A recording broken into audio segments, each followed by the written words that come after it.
All right, what's going on, guys? I go by the name CEO in the Making. I'm a tech-based content creator here on YouTube, and today Back Market has invited me over here to their channel to talk to you guys about the iPhone 16 series. So you're probably familiar with Back Market. They sell excellent quality refurbished iPhones and really all types of phones. But if you want more information on that, you can check out the videos here on their channel. But again, today we're here to talk about this, the iPhone 16. Now, keep in mind, I spent $1,300 of my own money to upgrade from the 15 Pro Max to the 16 Pro Max. And now that it's been a couple months, I feel like I'm in a pretty good position to answer the question of whether or not it was worth it.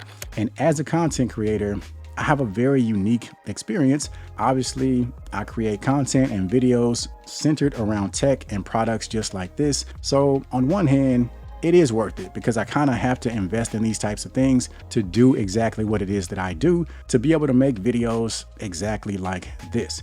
But if I take a step back and really put myself in the position of just the everyday consumer, I don't know, it's kind of a tough sell, and we're going to talk all about it here in this video, starting off with just the base model iPhone 16 series compared to the previous versions. Honestly, when you really break it down and you look at things from a big picture perspective, not a whole lot has changed. The overall layout, the look, the design is largely the same. Now, something that Apple always does with every iteration of iPhone, they introduce new colors to just make it feel new and just make you want it. I do prefer the more vibrant colors of the iPhone 16 series compared to the more muted colors of the iPhone 15. But let's be honest, I mean, that has no real impact on the actual use and performance of the phone. And when you think about it, most of us are going to put some sort of protective case on the phone anyway. And if color really matters that much to you, you could honestly just invest in a case that's your favorite color. And then there's the display. If you go with the iPhone 16 or the 16 Plus, you still have the options of a 6.1-inch display or a 6.7-inch display. And all the specs are essentially the exact same as the 15 lineup. You still have the Super XDR Retina display. Everything as far as the brightness, the contrast, the refresh rate, it's all the same as it was before. And if you were to put the iPhone 16 right next to an iPhone 15 and just compare the two, you honestly wouldn't be able to tell a difference. Now, you do have the new action button on the left side of the phone with the iPhone 16 compared to the mute or the silent button from before. And basically, you can map this button to do pretty much whatever. So you could have it launch your flashlight, you could have it launch a specific app, and they've got a ton of options in there for you. But is it a real game changer?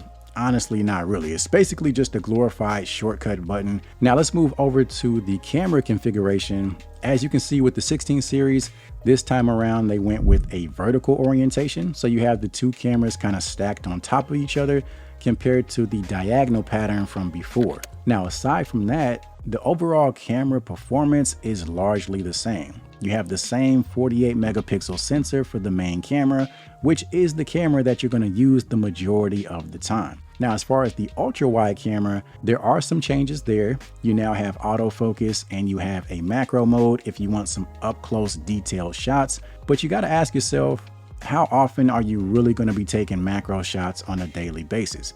Now, myself, as a content creator, I do a lot of photo comparison videos where I compare Apple, Samsung, Google, and in those videos, yeah, I'll take a lot of macro shots just to compare the performance between the phones. But outside of that, as far as my regular everyday life, the only thing I'm really taking pictures of is family, friends, sightseeing. Maybe I take the family on vacation if we're doing a new activity or we see something really cool.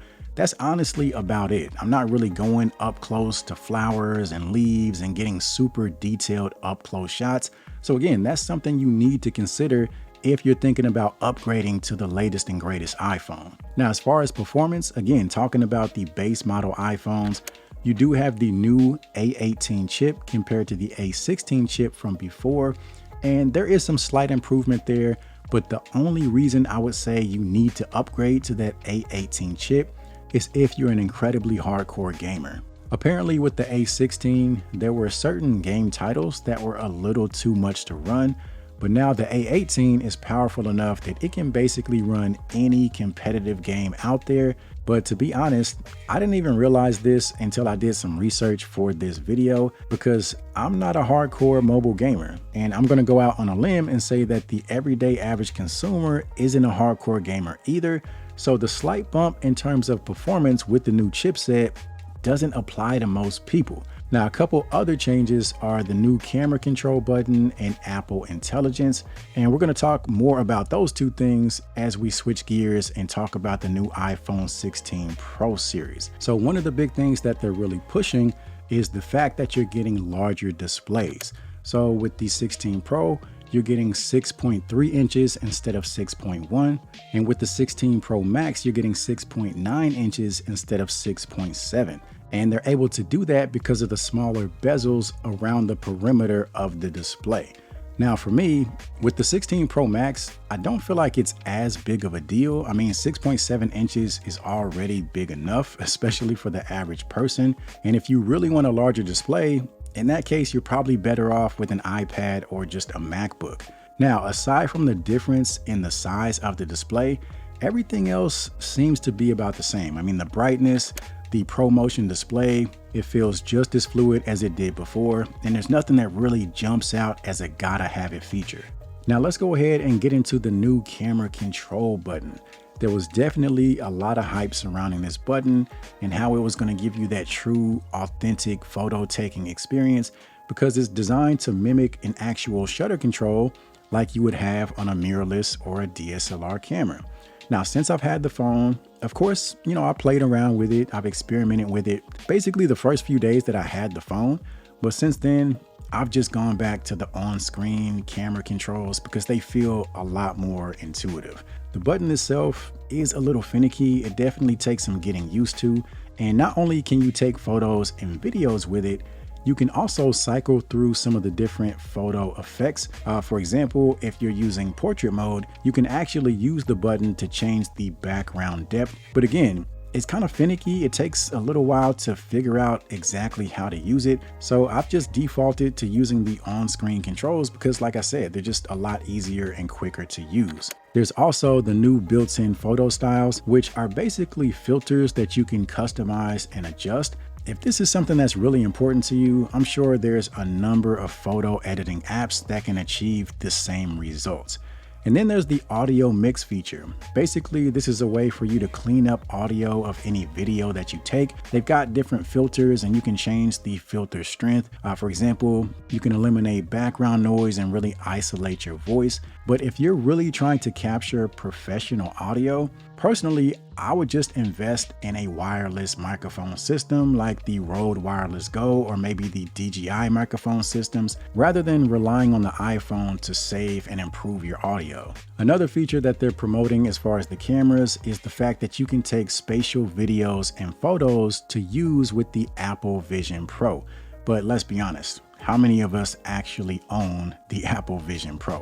And then there's the fact that you now get a 48 megapixel ultra wide camera compared to a 12 megapixel ultra wide camera. But when it comes to sharing photos on social media, maybe sharing photos with family and friends through a text message, unless you really sit there and zoom in and blow up the photos, you're not going to be able to tell the difference between 12 megapixels and 48 megapixels. I say all that to say, when it comes to smartphones, Apple has some of the best photo and video performance, especially when it comes to dynamic range, and that's been the case for quite a while. So you don't have to get the iPhone 16 just to take advantage of that. And then there's Apple Intelligence, which is just now, months after the phone's release, being rolled out. And to be honest, I haven't even really had the chance to experience it. Now, once it does fully get rolled out, I can definitely see it being useful. For example, it has some different writing tools. If you're writing an email or even a text message, it can help you rewrite and reword a message to give you the intended tone. Siri is also improved with better and just more direct responses. And I'm sure you guys have seen the commercials where you can go into the Gallery app and request a memory movie based on specific events. But here's the thing, Apple Intelligence is also coming to the iPhone 15 Pro series. So if you get an iPhone 15 Pro or a Pro Max, you won't have to miss out on Apple Intelligence. So all things considered, do I feel good about my $1,300 purchase? If I wasn't a content creator, I would say no. I would have gladly stuck with my iPhone 15 Pro Max and been perfectly fine for years to come. Even if you have an iPhone 14, you're still in good hands. And when you have platforms like Back Market where you can get quality refurbished iPhones at a great price, not only can you save money, it's also the better choice as far as sustainability. Again, just because something is new doesn't mean you have to get it, and it doesn't mean it's automatically better. So that's my 2 cents when it comes to the iPhone 16. Don't be afraid to make the best decision for you. And hopefully you found some value in this video somewhere. Thank you to Back Market for inviting me over here on the channel. Thank you guys for spending time with me, and hopefully I'll see you again in the future.